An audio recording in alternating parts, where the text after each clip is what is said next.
Hello and welcome to The Entrepreneurs on Monocle Radio, the show all about inspiring people, innovative companies and fresh ideas in global business. On this week's programme, we're heading to Finland and to France. First, we'll meet the CEO of a Finnish company working to help move entire industries towards a 100% renewable future.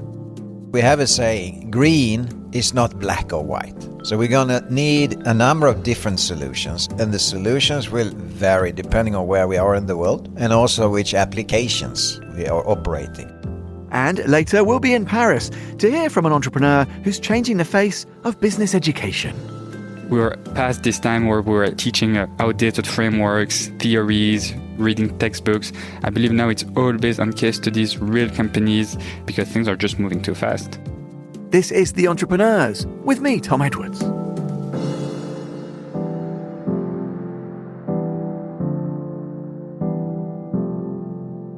You're listening to The Entrepreneurs. When we think about tackling climate change, the focus often lands on personal choices, perhaps flying less or recycling more. But some of the most significant changes are happening far from the public eye. Wärtsilä is a Finnish company working behind the scenes to transform the global energy and shipping sectors. Monocle's Helsinki correspondent, Petri Burtsov, brings us this report. The global transition to clean energy is one of the defining challenges of our time. And behind the scenes, a company you may not have heard of, Wärtsilä, is helping move entire industries toward a 100% renewable future. We sat down with Wärtsilä's CEO Håkan Agnevall to learn how this ambition is becoming reality. Wärtsilä serves two of the most difficult sectors to decarbonize: maritime shipping and energy generation. So how do they actually put their climate goals into action? So Håkan Agnevall, I'm the CEO of Wärtsilä. We provide power for marine and energy. And if we look at marine, what is going on is that the regulatory space is moving, with IMO introducing new regulations to really drive the industry's journey to net zero by or around 2050. And that gives us opportunities to support our customers on that journey. And you could say some of the major avenues is new type of fuels. So we are ready for the fossil fuels. They will be with us for decades to come. But we are investing there to drive down the emission, the energy consumption, reduce methane slip. Then we are also ready for what many call the carbon neutral fuels. So in that bucket we have all the biofuels, but we also have methanol, and we are already selling engines for those type of fuels. And finally we have the zero carbon fuels, and in that bucket we put ammonia and hydrogen. And we have just sold our first ammonia engine, and next year we will launch our first power plant for 100% hydrogen. It's not just about cleaner fuels. Wärtsilä is investing in flexible hybrid systems that combine engines and batteries, and they've even launched onboard carbon capture systems, capturing up to 70% of CO2 emissions from ships. New fuels is certainly one major topic, but it's not only about new fuels. It's also about hybrid solutions, so combining combustion engines with batteries, like we all know on the car side. That is now happening also on the marine. Contrary to the car side, on major vessels you will not see full electric drivelines because basically the batteries takes too much space. We will see them certainly at smaller vessels or ferries, etc. Bigger vessels, it will be a combination. And the third avenue on the marine side is carbon capture. So we are just launching as we speak our commercial available now carbon capture equipment that you can mount on the vessel to capture the carbon there with a 70% capture rate. If we go over to the energy side, it's really the transition from coal to gas, and gas is needed. It's natural gas. It's certainly a transition fuel, and then a transition to more and more renewables. Nuclear in some countries, but nuclear is expensive. A big shift over the coming decades to renewables. Renewables are great, but the sun doesn't always shine, the wind doesn't always blow, and then you need balancing power, and this is where our solutions comes in. We provide some of the major technologies for balancing to make sure that the system stays stable. And we have both our thermal balancing, which is our engines, we use them, and battery storage. These are some of the major technical trends. Global shipping moves nearly 90% of world trade, but also produces up to 3% of global CO2. So what is changing and what still needs to? I mean, basically, the marine sector accounts for about 2 to 3% of the global CO2 emissions and accounts for 80 to 90% of all the transport around the world, so to say. So one should not forget that moving goods and people with vessels or with ships and boats, it is very energy efficient. But it's fully clear that this is a hard to abate sector. Why is it hard to abate? Because especially the big vessels, they operate remote, clearly, and they operate over long distances, and they need the energy. They need quite a lot of energy to move, so to say. So that's why the marine sector has its particular challenges. Now, if we look at the innovations that is driving, I would say, creating opportunities, it is the new green fuels. But it's also not only the green fuels, because fossil fuels will be here for many years. And there it's very much about increasing energy efficiency, bringing down emissions. And there are quite a few steps that have been taken and will be taken. I mean, if you look at methane slip, when you use gas, natural gas, we have reduced the methane slip with over 90% during the last year. So there is a real transition journey. Much of Wärtsilä's work happens behind the scenes: infrastructure, marine engines, power systems. How does the company communicate its environmental impact in a world obsessed with consumer brands? So we are a business-to-business company, and we are acting in two regulated industries. I mean, IMO for the shipping, but on the energy side, each country has its specific regulations. So for us as a business-to-business company in the decarbonization transition, the key thing is thought leadership. And you could say our customers, they want to go green in tandem with the regulation. But we have a saying, green is not black or white. There are no single simple solutions. So we're going to need a number of different solutions, and the solutions will vary depending on where we are in the world and also which applications we are operating. So the thought leadership is very much to show and discuss with our key stakeholders, which is, of course, the customers that buys our equipment and services, like ship operators or power companies. But it's not only those. It's also regulators. It's also politicians. So the thought leadership for us is very much about engaging in a credible dialogue with these type of stakeholders on, what technology is available, what are the pros and cons with the different technologies. And I mean, the overall theme is, of course, we want solutions that are environmentally sustainable, but also economically viable. So this is how we interact with our key stakeholders I would say, in a forward-leaning way in these days. I think these are ecosystems that needs to evolve. We often provide our solutions, and they are cutting edge, but we cannot do this alone. The new fuel needs to be available, new vessels needs to be built in shipyards, and the regulation needs to come together. So we recognize that it's not enough just to bring a piece of the puzzle. We need to communicate to the other players in the value chain, and also to the regulators and politicians. And that's why we work with thought leadership. While Wärtsilä is helping to make shipping and energy production greener, can Trump and his anti-green agenda derail the company's progress? I mean, the short answer is no. If you take a step back, I always encourage us to take a step back and zoom out a little bit time-wise. I mean, if you look over 5-10 years, or if you look over the decades, one can certainly argue that the world is moving too slow when it comes to, for instance, reaching the Paris Agreement target 1.5, I think everybody agrees now. We are way beyond that. So now everybody's talking about the overshoot and how much, etc. But if you look on the marine industry, for instance, in 2023, IMO, which is it's a UN entity, and it's basically the regulator, the global regulator of the marine industry, so it's quite impactful and influential. They came out in 2023 with a new set of regulation, and we clearly see how that is impacting the strategic thinking of the big operators of vessels, because they are thinking, how am I going to decarbonize the fleets?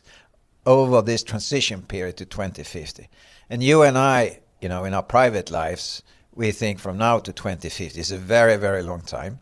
But if you own a vessel, it's in the lifetime of a vessel. So you can just say, over the lifetime of your car, you need to decarbonize it. So, 25 years in an industry like marine is pretty quick, actually. So that was a very important starting point, and there are transitions happening. Now, on top of this, the IMO has regular committees where they evolve the regulation, and they have the MEPC every year or every second year. And they recently had a very, you could say, a milestone in the history of the whole organization, because there was a vote. There was a vote for a proposal that will come for a final decision in October this year. But this vote, if this now is decided upon, it will actually mean that there will be, in global shipping, there will be introduced a carbon fee if you don't meet certain requirements. So you need to reduce your carbon emission. If you don't manage to do it, you will pay a carbon fee. And also, if you're on the good side, that you have really, close to zero, net zero technology, you can actually have a financial benefit. And this is a pretty important step. I think marine is one of the few industries by now that is now taking a big step forward, actually driving an agenda to decarbonize the whole industry. Now, of course, US stepped out of these MEPC 83 discussions, but there were other important countries or regions that voted for: Europe, China, India, Brazil, etc. I think the chances that this will be taken as a decision in October are pretty high. So that is a major milestone if you look at the big scheme of things. Put simply, the energy transition is bigger than any one politician. Global policy, economics, and market forces are all pushing towards renewables. Now, jumping over to energy, we talked about that the big transition is the transition from coal over gas as transition fuel and then to renewables. In some areas, nuclear. Now, the shift to renewables is based on a foundation of, you could say, in many circumstances, it's the cheapest source of energy. It's the most affordable energy we have. And the challenge with nuclear is there, or you can make it work, but it's rather expensive. So, for instance, in the US, we still see a lot of investments in renewables driven by the need for affordable energy. As you know, even the new administration have put energy on top of the kind of strategic agenda for national sovereignty and competitiveness. And I can give you one example. Texas, which I think we normally associate with oil and gas, if you look at the energy system, ERCOT, which is the energy system of Texas, 40% of the installed power generation in the Texas energy system these days are renewables. Texas is already bigger in California in wind power and are predicted to surpass California in a couple of years on solar power. And what is driving that agenda is affordable power. And then when we talked about it, when you increase the share of renewables, you need the balancing power, and this is where we have a role to play to support our customer to make sure that the power system stays stable. Now, the current administration has clearly a negative agenda on the offshore wind, and I think that will slow down clearly, but onshore wind and solar will still continue. You could say that there are certain technologies that haven't reached, you could say, financial viability on their own feet. Hydrogen is one of those areas, and here with the current U.S. administration and their approach, this will clearly slow down. But renewables, in our view, will continue. And now we're only talking the U.S. The rest of the world, we also see the investments in renewable continues. And we should not forget, in absolute terms, the biggest investors in renewables is China. But politics do matter, especially when it comes to supply chains, tariffs, and global trade. If we start with the direct effects, and then let's talk about the indirect effects. So direct effects on marine is rather limited because most of the ships clear majority of the ships are built outside of the U.S. A lot of the ship owners, they are outside of the U.S. So limited impact of tariffs. If you look at the energy side and our power plants, yes, we export from Europe to the US, and therefore we now have 10% tariff. That has certain impact, but many of our customers are going ahead anyway, because energy is a very strategic topic on the US agenda in general, and there is a need for, expanding energy generation. So our customers, they are going ahead. Now, where it does have direct impact is on our energy storage, our battery storage business, because the import duties towards Asia and several Asian countries are rather high. And there we see a clear direct impact as we speak. Now, moving to the indirect impact, and maybe this is even bigger, it is, of course, the uncertainty that, the fairly dynamic situation. I mean, because when people don't have certainty and you have a lot of swings back and forth, it's normally the best strategy that people adapt is to wait and see. And this uncertainty can really slow down the world economy, as we all know, and that could certainly have an impact on us all, including Wärtsilä. Despite short-term setbacks, Agnevall is upbeat about a greener future. I'm optimistic in the sense that, if we take a 5 to 10 year, outlook, for me, the trend is very, very clear. I think what we struggle with short-term and long-term is that this transformation, we are looking for solutions that are environmentally sustainable, but also financially viable. And this is not an easy equation. We shouldn't say that. And coming back, green is not black or white, and there are no single simple solutions. The good thing is that the technologies that we need to do this transition, they are here. It's not that we need to invent some great new technology. We have the technologies that we need. But of course, it's a lot of capital that needs to go into investments. It's regulation that needs to come in place. And one of the big challenges that we need to address is the social dimension of the whole transition. I can give you one example. South Africa. South Africa has a very challenging power situation with a lot of outages. They are depending, you have power generation, a lot of depending on coal these days, but they have ample resources both for gas and for renewables. But they also have 150,000 people working in the coal industry. And people need jobs, people need social stability. And how do we manage that a transition to renewables while maintaining the social stability? I think this is one of our major challenges going forward. From ferries in Norway to power plants in Texas to experiments with ammonia-fueled engines, Wärtsilä's work offers a window into the kinds of behind-the-scenes changes that will ultimately shape our climate future. For Monocle Radio in Helsinki, I'm Petri Burtsov. Thanks very much to Petri for that report, and you can find out more about that business and its journey by heading to wärtsilä.com. Welcome to the land of wine, cuisine, fashion, and the art of joie de vivre. France, the Monocle Handbook, is the third installment in our series of hardback guides for the best things to do, see and discover in all corners of l'Hexagone.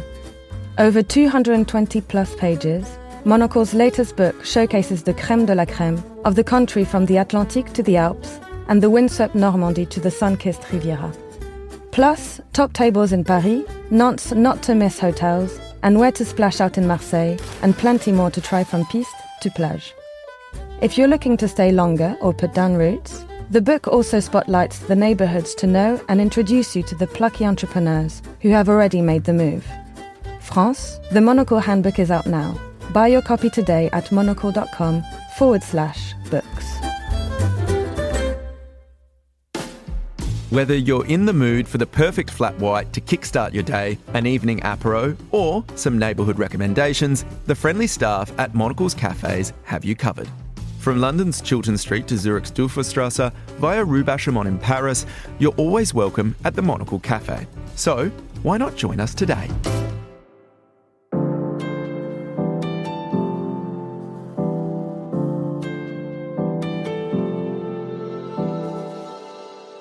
You're listening to The Entrepreneurs. Now, listeners to the show will know that we meet founders who've taken all sorts of paths to building a business, including the well-worn climb up the MBA ladder.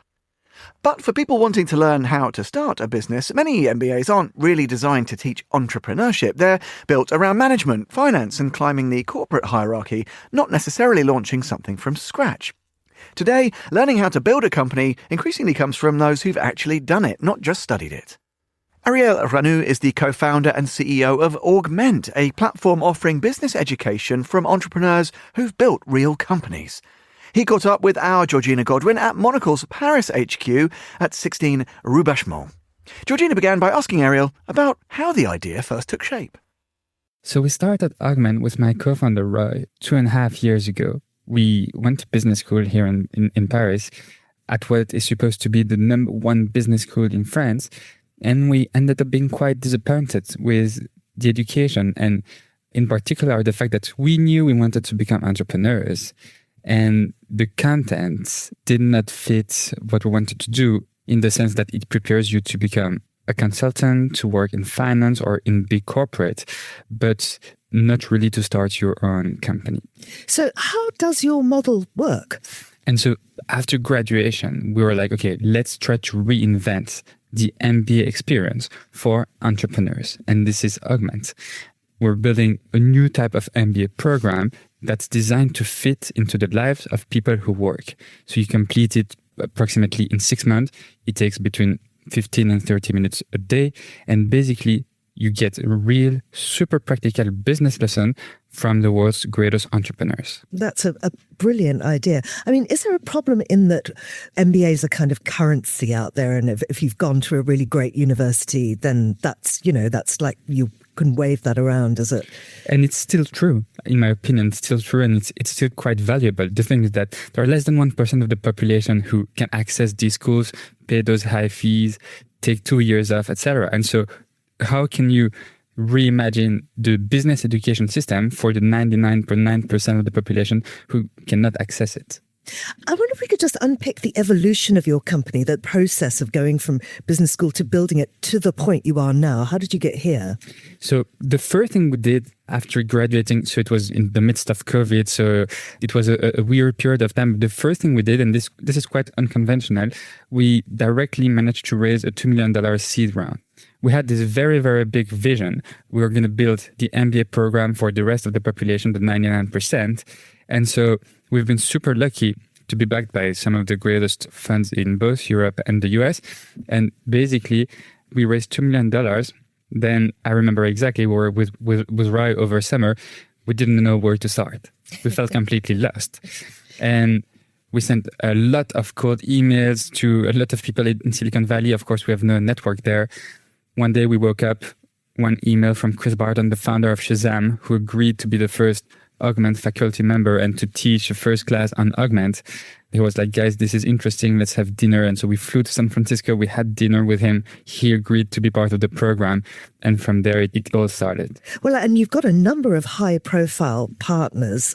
Who are they and what's their role? So our courses are taught by some of the greatest entrepreneurs and executives on the planet. And we're talking about Steve Chen, the founder of YouTube. We've got Jimmy Wales, the founder of Wikipedia. I was just mentioning the founder of Shazam. We've got the founder of Waze, the founder of Lime, the founder of Eventbrite, and also some top executives. We have the Google chief of staff, and we've got Jeff Bezos' right hand at Amazon, who were filming last week in Paris with a former OpenAI director. The course is going to come up soon. So basically, the idea is quite simple. Learn business from the best. And so how do people access that? They go on an app? Exactly. So there is an Augment platform. You can access on your phone, on your iPad. And basically, similar to an MBA program, there are two big parts of the Augment experience. The first part is content, and the other one is community. And so in addition to the courses that you can access anytime, anywhere, on any device, we also host live events with top founders, authors, executives, but also in-person meetups. So we had one in New York last week for the Augment community. Next week is in Los Angeles. The one after is San Diego. The one after is in London. So basically, we're trying to replicate the MBA experience for most people. Mm-hmm. What is the take-up? Are people jumping on this? Are they doing it? And what kind of people are they? So it's quite interesting. The people who take the program, they're actually very successful professionals in their late 30s, 40s, 50s, who have very strong careers, but don't necessarily have a business education. And just this morning, I was chatting with one Augment student. He's an airplane pilot. So very smart guy, obviously very technical, but no business education whatsoever. We have a lot of doctors, a lot of architects, a lot of dentists, a lot of technical people, designers, software engineers, who basically are excellent at what they do, but lack basically the fundamental business knowledge. And we're talking about finance, accounting, leadership, management, sales, entrepreneurship, innovation. And so basically what these people will not take 2 years off to go back to school. Most of them have families, they have very, very strong positions, but they still need to get some business skills to reach the next step in their career. Fascinating. Really great idea. So what do you think is the future then of business education? So it's quite interesting. I believe that the top schools are here to stay. We're not going to replace Harvard or Stanford. But what's for sure is that we need to build a business education that fits into the life of people who work and basically the majority of the population. And something even more important, that's practical, especially in a world where things are moving so fast. Basically, we try to update the curriculum every time. This is why we're filming the AI module last week, because the business world is evolving so fast. And so, yeah, I believe the future is to more practicality, closer to reality. We're past this time where we're teaching outdated frameworks, theories, reading textbooks. I believe now it's all based on case studies, real companies, because things are just moving too fast. What do your lecturers from your MBA think about it? They love it. And this is why they take part in this program. You know, if you teach at Augment, you're probably beyond the money, beyond the fame. And you do what you do because you resonate with the mission, because you want to help people, because you want to transmit your knowledge. And so they, of course, love that.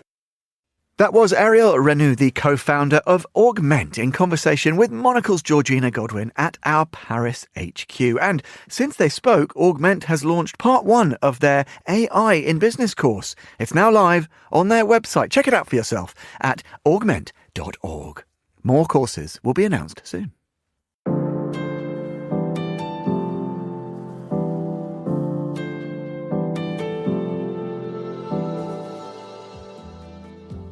And that is all for this episode of The Entrepreneurs. We'll be back at the same time next week. The programme was produced by Laura Kramer with audio editing by Jack Dewars. Head to monocle.com to listen again, delve the archive and find out more about the show. And if you want to get in touch with us, do email Laura on lrk@monocle.com. I'm Tom Edwards. Goodbye and thanks for listening to The Entrepreneurs.